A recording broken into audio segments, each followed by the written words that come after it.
A to Z matter பாரு பேச்செல்லாமே ரொம்ப ஜோரு எல்லாம் இப்போ கப்பலேறும் காமெடி. ராஜ் தொலைக்காட்சிக்காக நடைபெற்று கொண்டிருக்கக்கூடிய சிரிப்போம் சிந்திப்போம் என்ற இந்த நிகழ்ச்சியை காண்பதற்கு வருகை தந்திருக்கக்கூடிய சென்னை நகரத்தின் எங்கள் உயிரினும் மேலான ரசிக பெருமக்கள் அனைவருக்கும் என்னுடைய பணிவான வணக்கத்தையும் வாழ்த்துக்களையும் தெரிவித்துக் கொள்கிறேன். இன்றைக்கி அறிவியல் யுகத்தில் கம்ப்யூட்டர் யுகத்தில் வாழ்ந்துக்கிட்டு இருக்கான்.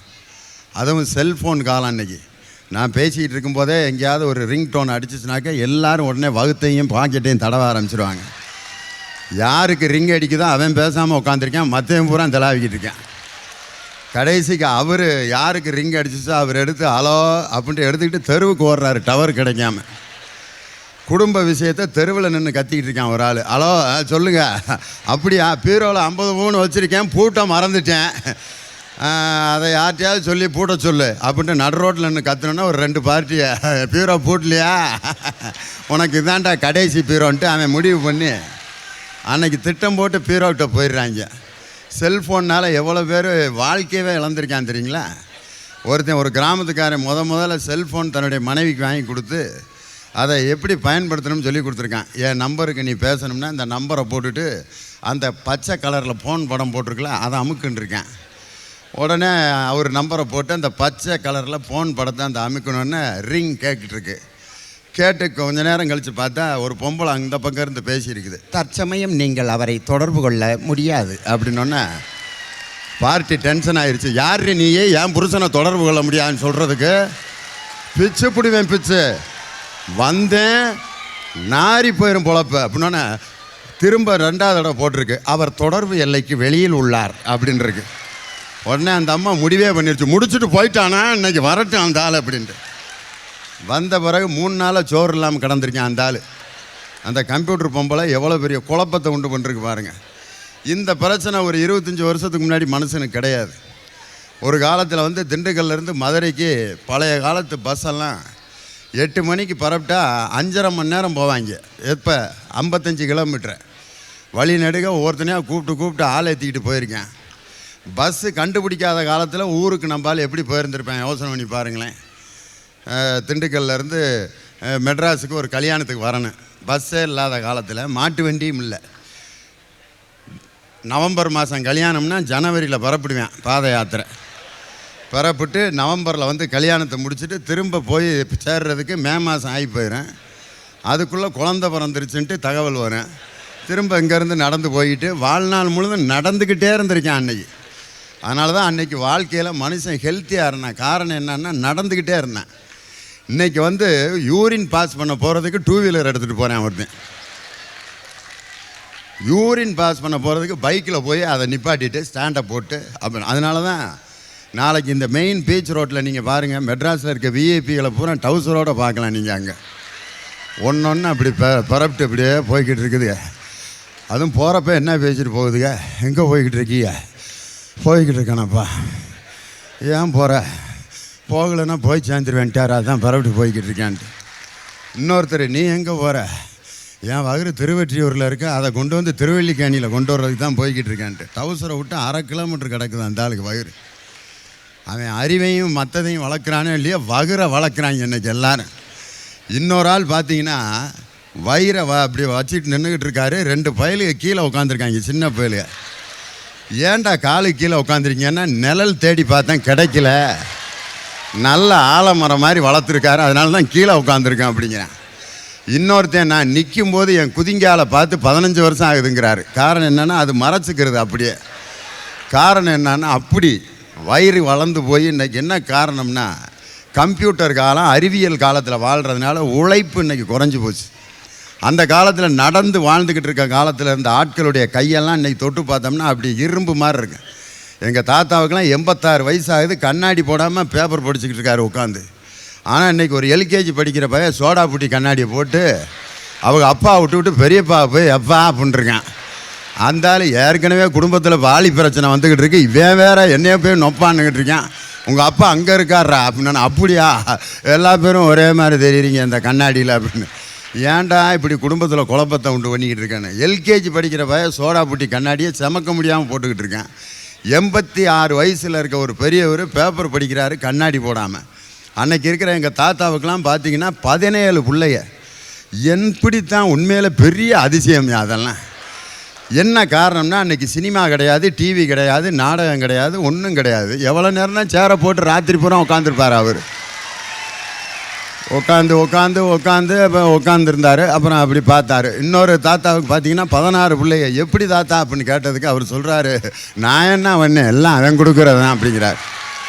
அவராக கொடுத்தாரு. 16 பிள்ளையும் கூப்பிட்டு உடனே அதில் இன்னொரு பெரியவர் 16 பிள்ளை பெற்றவர் என்ன சொல்கிறாரு, நான் என்ன பண்ணேன், உங்கள் பாட்டி கல்யாணம் முடிஞ்ச புதுசில் அங்கே படுத்துருந்துச்சா, ராத்திரி 11 மணிக்கு அங்கிட்ட நடந்து போனேன், உங்கள் பெரியப்பா பிறந்தார். சாப்பிட்டியான்னு கேட்டேன், உங்கள் அத்தை பிறந்துச்சு. கரண்ட் ஆஃப் ஆச்சு, உங்கள் அப்பையும் பிறந்திருக்கேன் அப்படின்னார். எங்கள் அப்பா எப்போ பிறந்திருக்கார் பாருங்க, பவர் கட்டப்போ பிறந்திருக்கார். அந்த வாழ்க்கையை எவ்வளவு எளிமையாக வாழ்ந்துருக்காங்க பாருங்களேன். இன்றைக்கெல்லாம் ஒரு பெண் 16 பிள்ளை 17 பிள்ளைகளெல்லாம் பெக்கிறத கனவுல கூட நினச்சி பார்க்க முடியாது.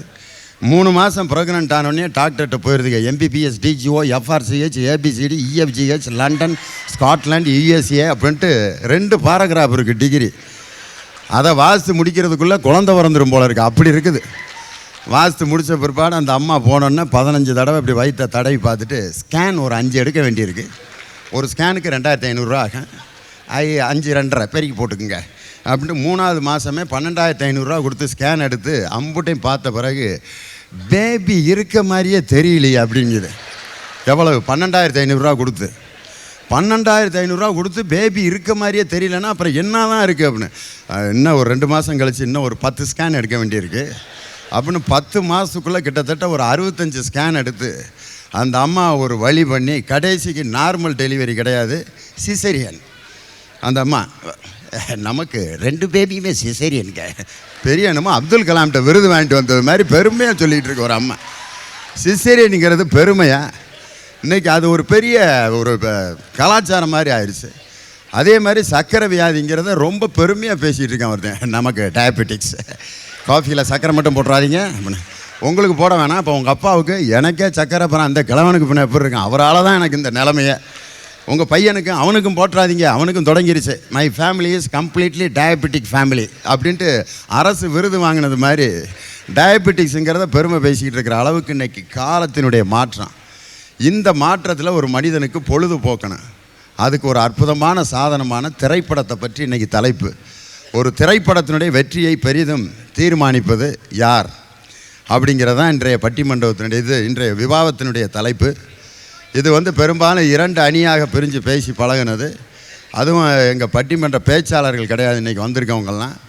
இவர்களெல்லாம் மிகப்பெரிய 100-120 பேச்சாளர்களில் மிக சிறப்பாக பேசக்கூடிய பேச்சாளர்களை தேர்ந்தெடுத்து இங்கே அமர வைத்திருக்கிறார்கள். அப்படிப்பட்ட சிறந்த உங்கள் மண்ணின் மைந்தர்கள் எல்லாருமே.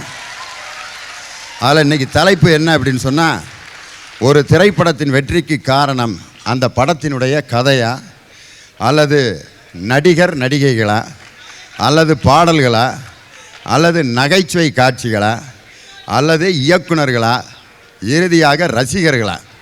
இதில் யார் ஒரு திரைப்படத்தினுடைய வெற்றியை தீர்மானிக்கிறது? ஒரு படத்தில் கதை அது எவ்வளோ தூரத்துக்கு முக்கியம் அப்படின்னா, இன்றைக்கி கதை கேட்குறதுனாக்கா நமக்கு சின்ன பிள்ளையிலேருந்தே ரொம்ப பிடிக்கும். சின்ன குழந்தைகளுக்கு கதை சொன்னோம்னா தான் ரொம்ப மகிழ்ச்சியாக கேட்பாங்க.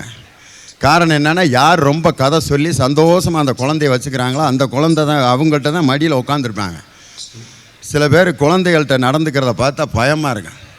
ஒரு ட்ரெயினில் ஒரு அம்மா தன்னுடைய குழந்தைய மடியில் வச்சுட்டு வந்துச்சு. அந்த குழந்தை கத்தி அழுகுது. அந்த அம்மா என்னென்னமோ வேடிக்கை காமிக்குது. வெளியில் ஒரு கழுதையை காமிக்குது, நாயை காமிக்குது. வரிசை அங்கே வர நாய், இந்தா கழுதை.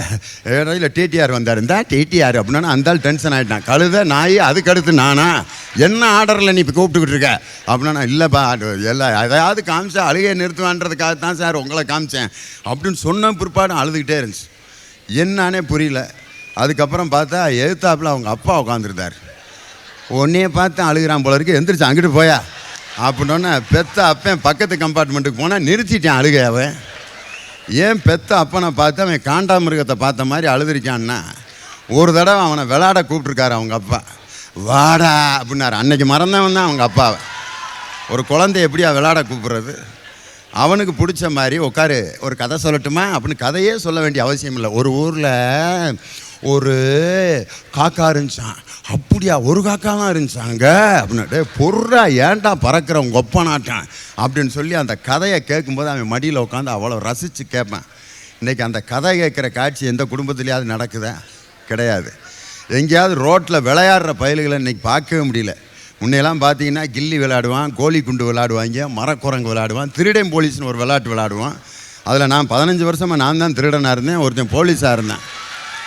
இப்போ அவன் உள்ளே இருக்கான், நான் வாத்தியாராக இருக்கேன். அவன் காரணம் அந்த மாதிரி விளையாட்டுலாம் இன்றைக்கி விளையாடுறதுக்கு நேரம் இல்லை. பயல்களுக்கு வந்து படிப்பு படிப்பு படிப்புன்னு சொல்லி முதுகில் வந்து மிகப்பெரிய மூட்டையை தூக்கிட்டு அப்படியே அடிமை பண்ணி எம்ஜிஆர் மாதிரி தான் பள்ளிக்கூடத்துக்கு போகிறாங்க எல்லோரும். இப்படியே பள்ளிக்கூடத்துக்கு போகிறப்ப அவங்க அம்மாட்ட போயிட்டு வரம்மா, போயிட்டு வரட்டா, டாட்டா மம்மி அப்படின்னு என்ன ஜெயிலுக்கு போகிற மாதிரி சொல்லிட்டு போகிறாங்க. அந்த அம்மா எங்கடா போகிற, இப்படி அழுதுகிட்டே போகிற அப்படின்னு. நீ அங்கே வந்து பார்த்தா தானே தெரியும் அவங்க படுத்துகிற கொடுமை அப்படின்ட்டு. என்னன்னா அந்த புஸ்தக மூட்டையை திறந்து அம்புட்டு சப்ஜெக்டையும் அந்த 6 வயசு 5 வயசு 3 வயசு குழந்தை அதை போய் பள்ளிக்கூடத்தில் உட்கார வச்சுக்கிட்டு அவன் வீட்டில் மகிழ்ச்சியாக பெற்றோர்கிட்ட இருக்க வேண்டிய நேரத்தில் 2.5 வயசில் கொண்டு போய் அவனை பள்ளிக்கூடத்தில் உட்கார வச்சு அங்கே பால் பாட்டிலு பிஸ்கட்டு எல்லாத்தையும் சுற்றி வச்சுக்கிட்டு, இதுக்கு பேர் பள்ளிக்கூடமாக அது. திடீர்னு 2:30 மணிக்கு பாலை குடிக்கிறான், திரும்பி இப்படி வச்சிடுறான், அப்புறம் ஒரு பிஸ்கட்டை எடுத்து திங்கிறாங்க, மத்தியானம் பூரா தூங்குறான். ஏன் கொண்டு போய் அங்கே விட்றாங்கன்னா புடுங்கல் தாங்க மாட்டாமல் எங்கிட்டாவது பகல் பூரா எங்கிட்டாவது இருந்துட்டு வாடா அப்படின்ட்டு. வாழ்க்கை முறைகள் மாறிடுச்சு. காமெடி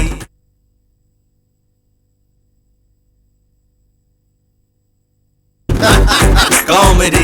திரைப்படத்தினுடைய வெற்றியை இன்னைக்கு யார் தீர்மானிக்கிறதுன்ட்டு ஒவ்வொரு அணிக்கும் 3 பேர் பேச வந்திருக்காங்க. ஒரு சினிமாங்கிறது எப்படி உருவாச்சு? தமிழ் திரைப்படம் ரொம்ப நாளாக தமிழ் சினிமா பேசவே இல்லை. கதாநாயகனும் கதாநாயகியும் வெறும் ஜாடையில் தான் லவ் பண்ணியிருக்காங்க. அன்னைக்கு இங்கிட்டு ஒரு கதாநாயகர் நிற்பார், இங்கிட்டு கதாநாயகி இருக்கான், வசனமே இல்லாமல் லவ்.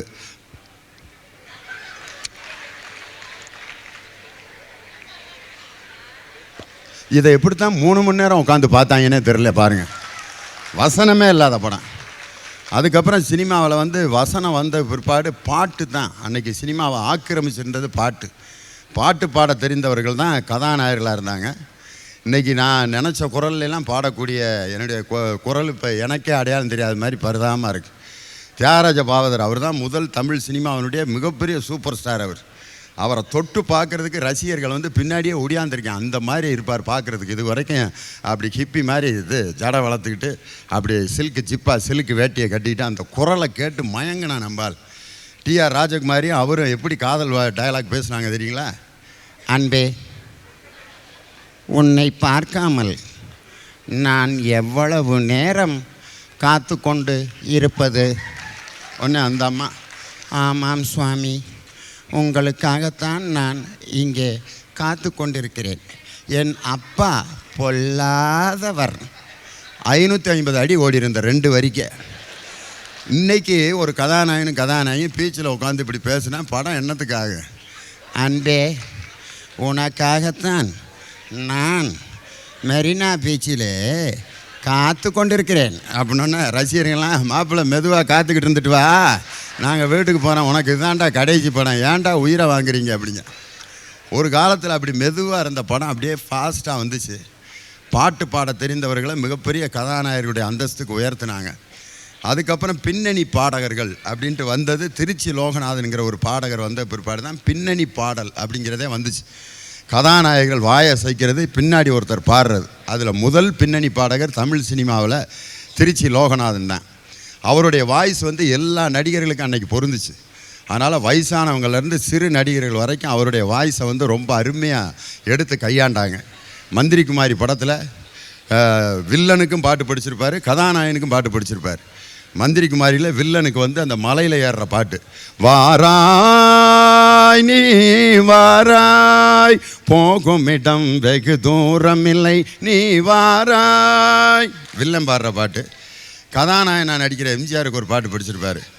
அந்த பாட்டில் அதுவும் அவருடைய குரலில் தான் பாடுவார். அந்த மாதிரி பின்னணி இசைங்கிறது அவருக்கு பிறகு தான் வந்தது. அதுக்கப்புறம் இன்றைக்கி பார்த்தீங்கன்னா தமிழ் சினிமாவுடைய வளர்ச்சி எக்கச்சக்கமாக போயிடுச்சு. Graphics, கம்ப்யூட்டருடைய music. அன்றைக்கெலாம் வந்து ஒரு 20 வயலின் 50 வயலினை ஒன்றா வச்சு கிட்டத்தட்ட 200 இசைக்கலைஞர்களை வச்சு ஆர்கெஸ்ட்ரா போட்டு பாட்டு போட்டாங்க. இன்றைக்கி ஒரே ஒரு மியூசிக் டைரக்டர் தனியாக ராத்திரி பூரா ஒரு பெட்டியில் உட்காந்துருந்தா ஒரு படத்துக்கு மியூசிக்கே போட்டுறாரு. யாருமே தேவையில்லை, ஒரே ஒரு பெட்டி அசம்பிளி டிங் டிங் டிங் டிங் டிங் டிங் டிங் டிங் டிங் டிங் டிங்னா போட்டு போடுறா பாட்டை அப்படின்னு. அதே மாதிரி கவிஞர்கள்லாம் இன்றைக்கி பாட்டு எழுதுறதுக்கு கவலையே படுறதில்ல. ஞாபகம் வரலையா, சவுண்டை போட்டு ஃபில்லப் பண்ணு மாப்பிள்ள, எதுக்கு யோசிச்சுக்கிட்டு இருக்க? அகிலா அகிலா யோசிச்சு பார்க்குறாரு, ஒன்றும் வரலையா, சா சா சா சா சா சா போடுறா. சும்மா 1.5 மணி நேரம் விடிய உட்காந்து யோசிச்சுக்கிட்டு கண் விழிச்சா அகிலா. அதுக்கப்புறம் என்ன எழுதுறது, சீ சா சா சா சா சா எப்படி. எவ்வளோ பெரிய கற்பனை பார். இதுக்கு 5000 ரூபா கொடுத்துருக்காங்க அவர் எழுதுனதுக்கு. எதுக்கு? சா சா சா சா சா சா சீ சா சா சா சா சா பாட்டு. எங்கே கொண்டு போய் நிப்பாட்ட போகிறாங்கன்னு தெரியல. அதில் பார்த்தீங்கன்னா இன்னொரு மிகப்பெரிய நடிகர், அதுவும் அவர் பாட்டுக்கு அவரை இப்படி எழுதி கொடுத்தா அவர் என்ன செய்வார், பெரிய கண்டுபிடிப்பு. வத்தி குச்சி பத்தி காதுடா யாரும் வந்து உரசுற வரையில் அப்படிங்கிற பயங்கரமான கண்டுபிடிப்பு. தீப்பெட்டி உரசுனா தான் பொருத்தம், இது யாருக்கு வேணாலும் தெரியாதா? அவர் அதை வேறு பாணியில் படிச்சுட்டு போவார். இது மாதிரி கண்டுபிடிப்பு பழைய பாட்டிலையும் இருக்கு, அபூர்வ கண்டுபிடிப்புகள். இரவு முடிந்து விடும், உடனே கதாநாயகி முடிந்தால் பொழுது விடிந்து விடும். எவ்வளோ பெரிய கண்டுபிடிப்பு பாருங்கள். ஐசக் நியூட்டன் மாதிரி கண்டுபிடிச்சு எழுதியிருக்கார். முடிந்தால் ஊருக்கு தெரிந்து விடும், தெரிந்தால் உண்மைகள் புரிந்து விடும். இரவு முடிந்து விடும், இரவு முடிந்து விடும், முடிந்தால் பொழுது விடிந்து விடும். கண்டுபிடிப்பு. உண்மையிலே பாடல்கள் வெற்றியா, கதை வெற்றியா, கதாநாயகனுடைய வெற்றியா அப்படின்னு சொல்லி பேச வந்திருக்காங்க. இப்பொழுது முதலில் ஒரு திரைப்படத்தின் வெற்றியை தீர்மானிப்பவர்கள் கதையே அப்படிங்கிற அணிக்கு. என் பேர் மஞ்சரி. அனைவருக்கும் வணக்கம். ஐயா, மரம் வளர தேவை விதை, ஒரு படம் வளரணும்னா கண்டிப்பா தேவை கதை. ஆஹா, இது யாரோ ஒரு டைரக்டர் பேசுகிற டைப் மாதிரி இருக்கு. விதை கதை. ஐயா, என்னதான் ட்ரெயின் ஸ்பீடா போனாலும் கடைசி பெட்டி ஃபர்ஸ்ட் வர முடியுமா? முடியாது. என்னதான் தீவனம் தின்னாலும் சேவல் முட்டை போடுமாயா? முடியாது. அதே மாதிரி தாங்க, என்னதான் பெருசா டைரக்ட் பண்ணி ஒரு சூப்பர் ஹீரோ நடிச்சாலும் கதை இல்லைன்னா படம் ஓட முடியுமாங்க ஐயா? வேலைக்கே ஆகாது. இப்போ இருக்கிற படத்தெல்லாம் மக்கள் திரும்பி பார்க்குறாங்கன்னா காரணம் என்னையா? கதை. கதை சிறந்ததா இருந்தாதான் கதாபாத்திரங்கள் பிரபலமாகி அந்த கதாநாயகர்களே பிரபலமாறாங்க. ஒரு படத்தின் வெற்றிக்கும் காரணம் கதை தான், ஒரு நாயகனின் வெற்றிக்கும் காரணம் கதை தாங்க ஐயா. இப்போ இருக்கிற கதாநாயகிகள்லாம் திரைப்படத்தில் எப்படியா காட்டப்படுறாங்க? ஒரு காட்சி பொருளாக காட்டப்படுறாங்க. 2-3 ரொமான்ஸ் காட்சியா, 4-5 கனவு பாடலாம், இப்படி கனவு கன்னிகளாக மட்டுமே வாழ்ந்துட்டு போயிருந்தா அவங்க தான் ஒரு திரைப்படத்தின் வெற்றிக்கு காரணம்னு எப்படியா சொல்வீங்க? அதான் ஒரு இளைஞன் ஒரு கவிதை எழுதுனா, 5 கோடி ரூபாய் செலவில் எடுக்கப்பட்ட படம், 10 கோடி ரூபாய் செலவில் எடுக்கப்பட்ட படம் அப்படிலாம் போடுறாங்க. ஐயா, இந்த கதாநாயகி நடிக்கிற பிள்ளைகளுக்கு ஒரு 30 பாயிண்ட் துணியை சேர்த்து எடுத்து படம் எடுங்கப்பா. நீ எத்தனை கோடி செலவழித்து எடுத்தா என்ன? இப்போ ஒரு பைக் இருக்குன்னு வச்சுக்கோங்களேன், அந்த பைக்கையும் ஒரு திரைப்படத்தையும் இணைச்சு பார்ப்போமே.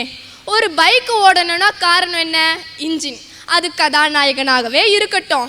அந்த இன்ஜின் அழுங்காம குலுங்காம ஸ்மூத்தாக போனோன்னா ஊற்றுவோம் பாருங்க இன்ஜின் ஆயில், அது தாங்க நம்ம கதாநாயகிங்க. அப்புறம் மற்ற பார்ட்ஸ்ல ரசிக பெருமக்கள், நகைச்சுவை நடிகர்கள்னு வச்சுப்போம். ஒரு இயக்குனர் சாவியாகவே இருக்கட்டும். எல்லாத்துக்கும் சொன்னீங்க, மற்றவங்களுக்கு உதாரணம் நகைச்சுவை நடிகர்கள்லாம் என்ன டயரா? இவ்வளவோ ஒரு வண்டியில இருந்து அந்த வண்டியில பெட்ரோல் இல்லைன்னா ஓட முடியுமாங்க? அந்த பெட்ரோல் தாங்க கதையம்சம். ஒரு திரைப்படத்தில் என்னதான் இயக்குனர், திரைப்பட நடிகர் நடிகைகள் இருந்தாலும் கதை இல்லைன்னா அந்த படம் ஓட முடியாதுங்க. இப்போ ஒரு டீல ஸ்டார்ட் ஆகிற கார் பேர் சொல்லுங்களேன். டீல ஸ்டார்ட் ஆகிற ஒரு கார் பேர். கார் பேரா? டொயோட்டா. எங்க ஊர்லலாம் பெட்ரோல்ல தான் ஸ்டார்ட் ஆகும், உங்க ஊர்ல எப்படி டீல ஸ்டார்ட் ஆகுது? அம்மா, இன்னும் எத்தனை பேர் பிறப்பிட்டு வந்திருக்கீங்க? இது மாதிரி ஏற்கனவே பள்ளிக்கூடத்தில் பயலுக இதே பொழப்பாகவே அலைகிறாங்க. இங்கே மேடையிலையும் என் நிலைமை இப்படி ஆகணுமா?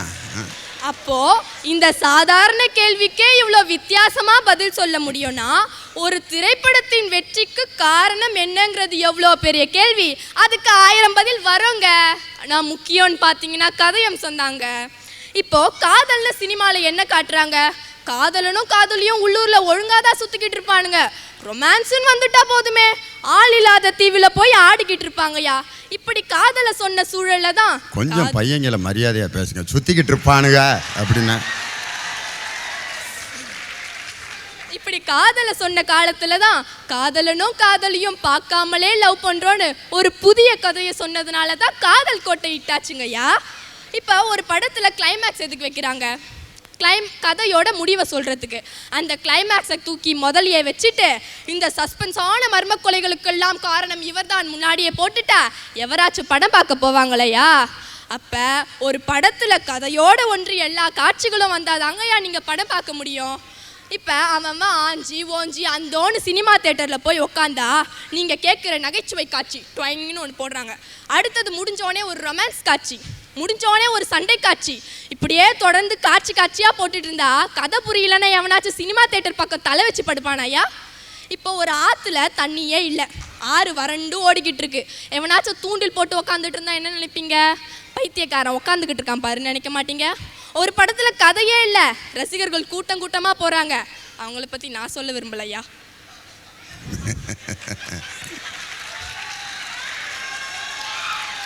இப்போ கோடம்பாக்கத்தில் டேரக்டர்ஸ்லாம் எதை வச்சியா சுற்றிக்கிட்டு இருக்காங்க? என்கிட்ட நல்ல நடிகைகள்லாம் அறிமுகமாக இருக்கிறாங்க, நான் நல்லா டைரக்ஷன் பண்ணுவேன், எல்லா டெக்னீஷியங்களையும் ஒன்றிணைப்ப நான் சொல்லி சுற்றிக்கிட்டு இருக்காங்க. என்கிட்ட நல்ல கதை இருக்குங்க, யாராச்சும் கேட்டு எனக்கு சான்ஸ் கொடுங்களேன்னு தானே சுற்றிக்கிட்டு இருக்காங்க.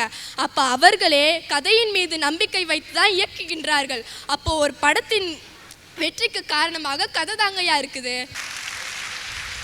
அடுத்து பாடல். நான் ஒரு திரைப்படத்தினுடைய வெற்றிக்கு பெரிதும் காரணம் அப்படிங்கிறதுக்கு சங்கீதா அவர்கள் பேச வருகிறார். உங்கள் கைத்தட்டல்களை சங்கீதங்களாக தந்து கொண்டிருக்கும் ரசிகர் பெருமக்கள் உள்ளிட்ட அவையை வணங்கி மகிழ்கிறேன். சார், யார் இந்த காலத்தில் கதையை நம்பி படம் எடுக்கிறாங்க? படத்தில் போட்ட பணத்தை திரும்பி எடுக்கணும், அதனால் அந்த படம் வெற்றி பெறணும். அதுக்கு முதல்ல என்ன தேவைன்னா எங்களுடைய பாடல்கள் தேவை. எத்தனையோ கதைகள் மக்களை அழ வச்சிருக்கு, எத்தனையோ நகைச்சுவைகள் மக்களை சிரிக்க வைக்காம போயிருக்கு, எத்தனையோ இயக்குனர்கள் இந்த திரைப்பட உலகில் காணாமல் போயிருக்காங்க. ஆனால் எங்களுடைய திரைப்பட பாடல்கள் தான் கருத்துக்களை சுமந்து வருகிற பெட்டகங்களாக இருக்கிறதுன்னு நாங்க சொல்றோம்.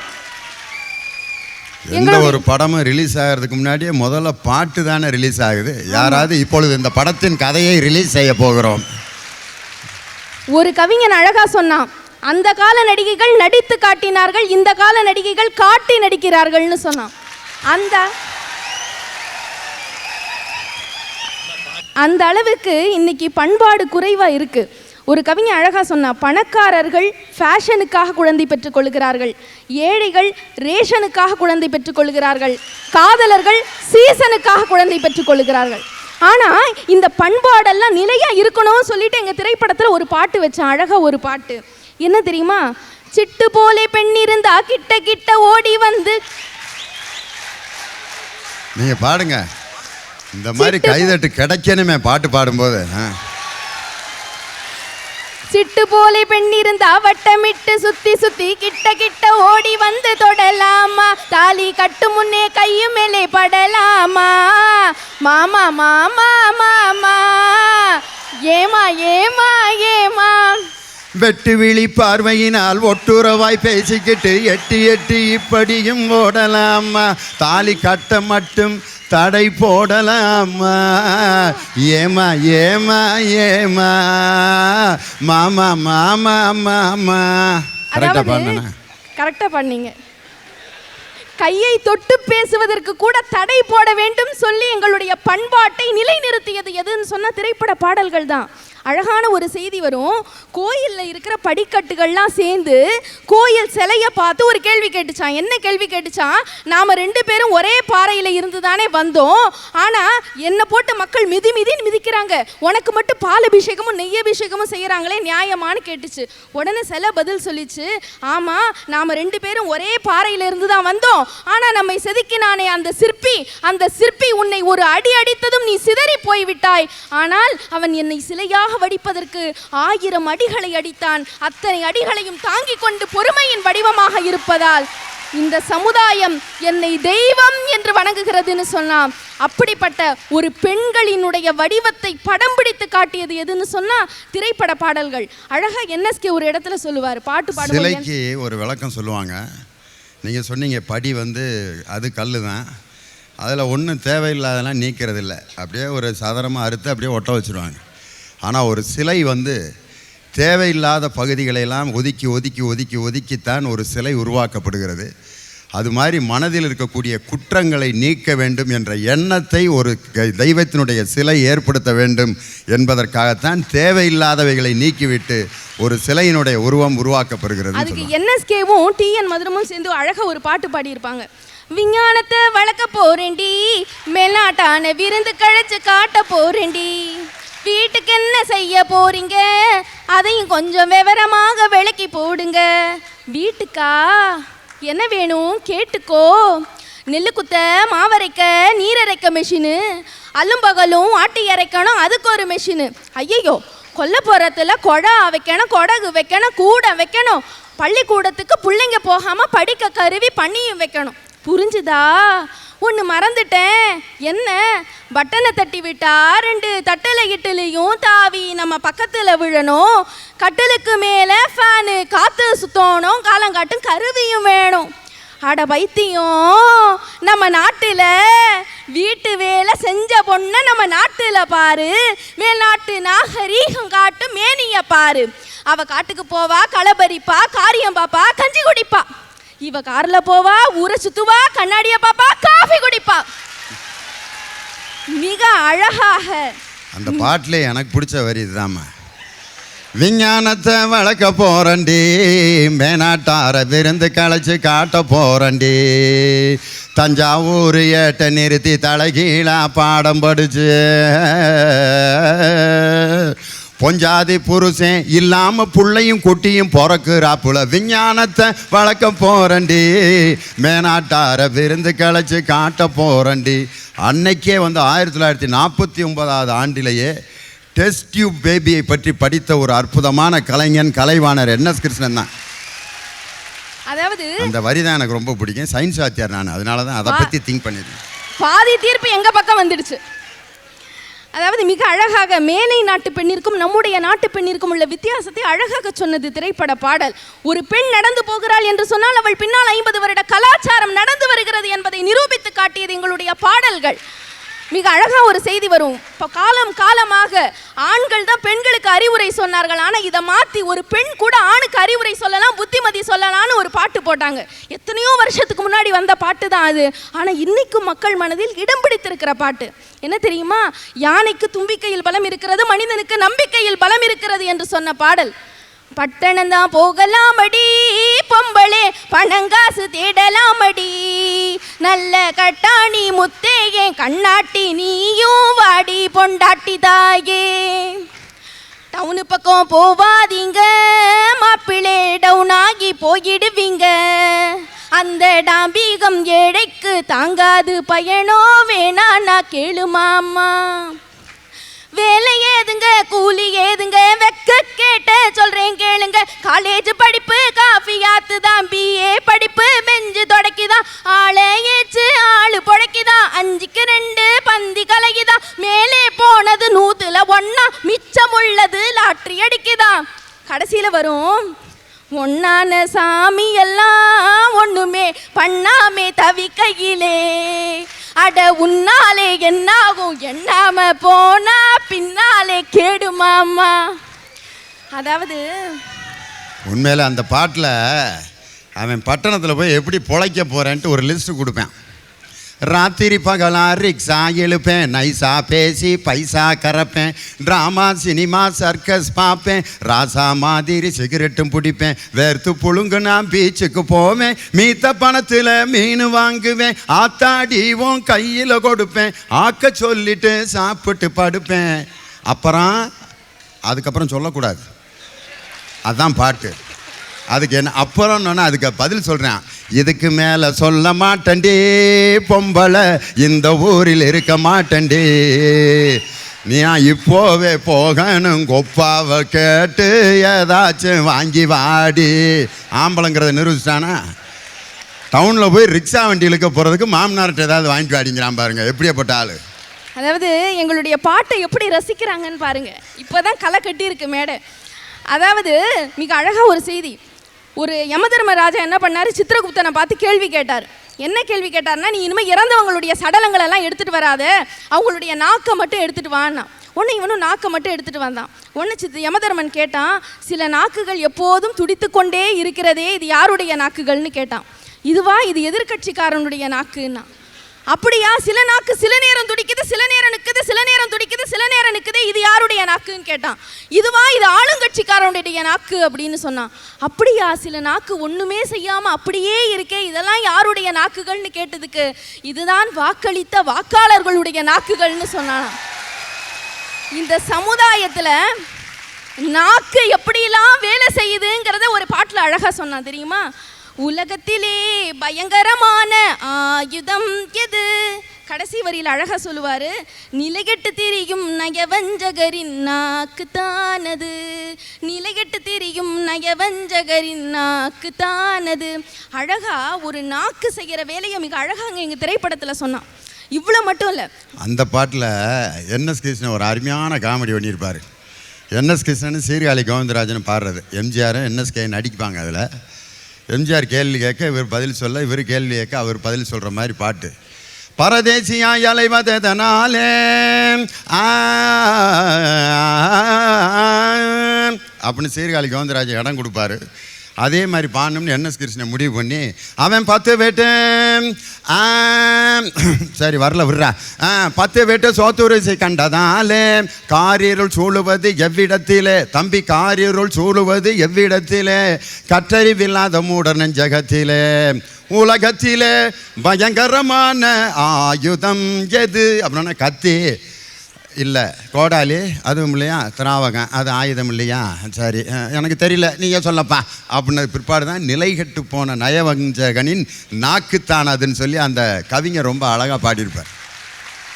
ஒரு தாய்க்காகவும் பாட்டு எழுதியிருக்கிறார்கள். மிக அழகான செய்தி.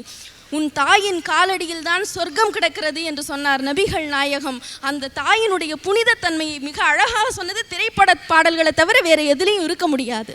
ஒரு கவிஞன் கவிதை எழுதினான், நெஞ்சில் சுமந்த மும்தாஜுக்காக தாஜ்மஹால் கட்டினான் ஒருவன், வயிற்றில் சுமந்த அன்னைக்கு நினைவு சின்னம் எங்கே இருக்கிறது, ஆக்ராவில் மட்டுமல்ல இந்தியா முழுவதுமே தேடினேன் கிடைக்கவில்லைன்னு சொன்னான். அந்த அளவிற்கு தாய்மையை வெளிப்படுத்தின பாட்டு திரைப்பட பாட்டு மாதிரி இருக்க முடியாது. மண்ணுக்கு மரம் பாரமா, மரத்துக்கு இலை பாரமா, கொடிக்கு காய் பாரமா, பெற்றெடுத்த குழந்தை தாய்க்கு பாரமா. மண்ணுக்கு மரம் பாரமா, மரத்துக்கு இலை பாரமா, பெற்றெடுத்த குழந்தை தாய்க்கு பாரமாக முடியுமா என்று தாய் பாசத்தை கூட மிக அழகாக சொன்னது எது என்று சொன்னால் திரைப்படங்கள், பாடல்கள் தான் என்று சொன்னால் அதுதான் இன்றைய திரைப்பட வெற்றிக்கு காரணமாக இருந்திருக்கிறது.